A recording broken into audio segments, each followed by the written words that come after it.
Project সর্দার মঞ্জিল, location Alipur গ্রাম, রাজবাড়ী সদর। বাড়িটির কাজ 2-3 বছর আগেই শুরু করা হয়েছিল। ফেসবুক, ইউটিউবে অনেকেই বাড়ির নির্মাণ কাজের ভিডিও আপলোড দেয়। তো সেরকম কিছু ভিডিও এবং একজন নতুন পরিচিত লোক দিয়ে বাড়ির ডিজাইনটি করে নেওয়া হয় এবং সর্বশেষ পর্যন্ত কোন দিক দিয়ে কি হচ্ছে কোনো কিছু বুঝে উঠতে না পেরে পরবর্তীতে ফেসবুকে আমার সাথে কথা বলেন। পরে আমি বাড়িটি ভিজিট করে ছোট ছোট অনেক সিদ্ধান্ত নেওয়ার পর ডিজাইনটি চূড়ান্ত করেছি। বাড়িটিতে অনেক খোলা স্পেস রাখা হয়েছে, ড্রয়িং ডাইনিংগুলো কিছুটা বড় বড় করে দেওয়া হয়েছে, প্রচুর ওপেন টেরাস। বাড়িটির আয়তন গ্রাউন্ড ফ্লোরে 3851 স্কোয়ার ফুট, ফার্স্ট ফ্লোরে 3690 স্কোয়ার ফুট, সেকেন্ড ফ্লোরে 1250 স্কোয়ার ফুট। খরচ আনুমানিক 2 কোটি টাকার মতো।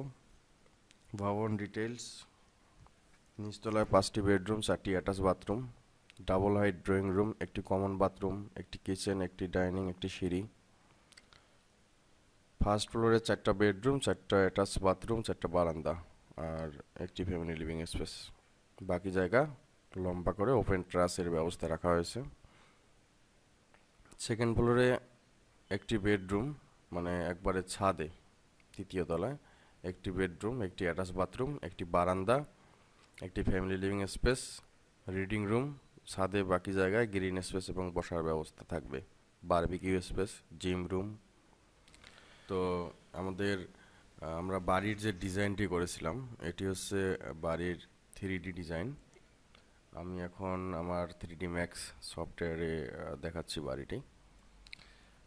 বাড়িটির মোটামুটি 2 একর জায়গার উপরে বাড়ির, আমরা যদি এক কর্নার থেকে চলে আসি তাহলে এটা হচ্ছে বাড়ির টোটাল মূল বাউন্ডারিটা। এই দিক থেকে টোটালটাই মূল বাউন্ডারিটা। এখানে আমরা পার্কিং দিয়েছি, এটা পার্কিং। তারপর এখানে একটা গেট, বাড়ির ফ্রন্ট সাইডের গেট। এটা হচ্ছে বাড়ির ব্যাক সাইডের গেট। এটা হচ্ছে বাড়ির রাইট সাইডের গেট। তো এখানে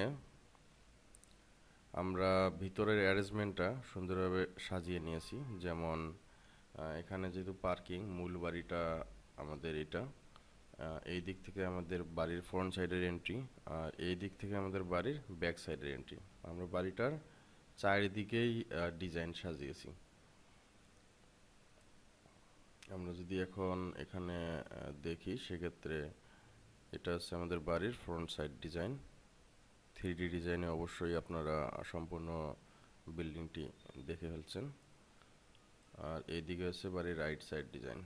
কনসেপ্ট ছিল অন্যরকম, আর বিল্ডিংটা যেহেতু আগেই করা ছিল এখানে আমাদের করার সুযোগ ছিল মোটামুটি 60%-এর মতো। তো এটা হচ্ছে ওনাদের আউটার কিচেন, মানে আউটার রান্নাঘর। এটা আউটার রান্নাঘর, আর মূল রান্নাঘরটা এখানেই আছে নিচে এই বরাবর। আর এটা হচ্ছে ওনাদের মিটিং রুম, মানে যদি কোনো গেস্ট আসে তাহলে এখানেই মিটিং করবেন ওনারা।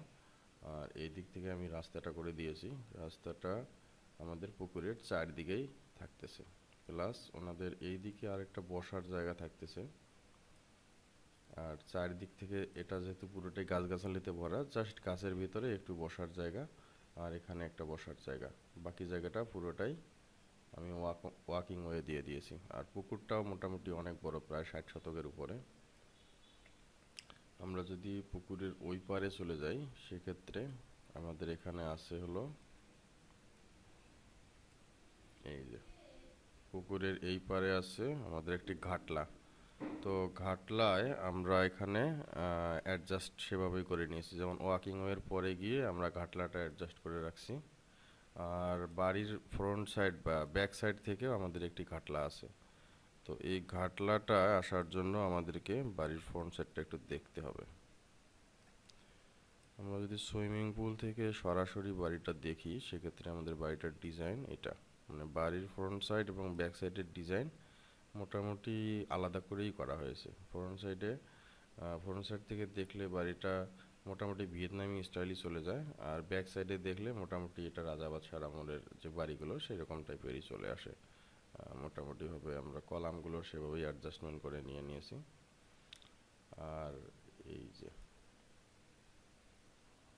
আমাদের এটা থাকবে হলো পার্কিং। এই দিক থেকে আমাদের এটা মূল এন্ট্রেন্স, পিছনের দিকের। বাড়িতে লম্বা করে বারান্দা দেওয়া হয়েছে, এই যে বারান্দাগুলো অনেক লম্বা করে।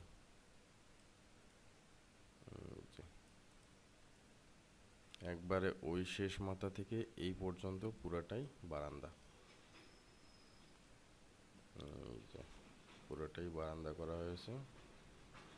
মানে এটাকে বলা হয় লম্বা বারান্দা। ওনারা যেভাবে চাইছে আমি সুন্দরভাবে সেভাবেই সাজিয়ে দিয়েছি, যাতে করে ওনাদের চাহিদাও ঠিক থাকে এবং ডিজাইনও ঠিক থাকে। এটা হচ্ছে আমাদের বাড়িটার সম্পূর্ণ জমির ম্যাপ লোকেশন। আশেপাশে সবগুলোই মোটামুটি পুকুর এবং ধান ক্ষেত। তো মোটামুটি গ্রামের একটা ফ্লেভার সবসময় থাকবে এখানে, আশা করা যায়।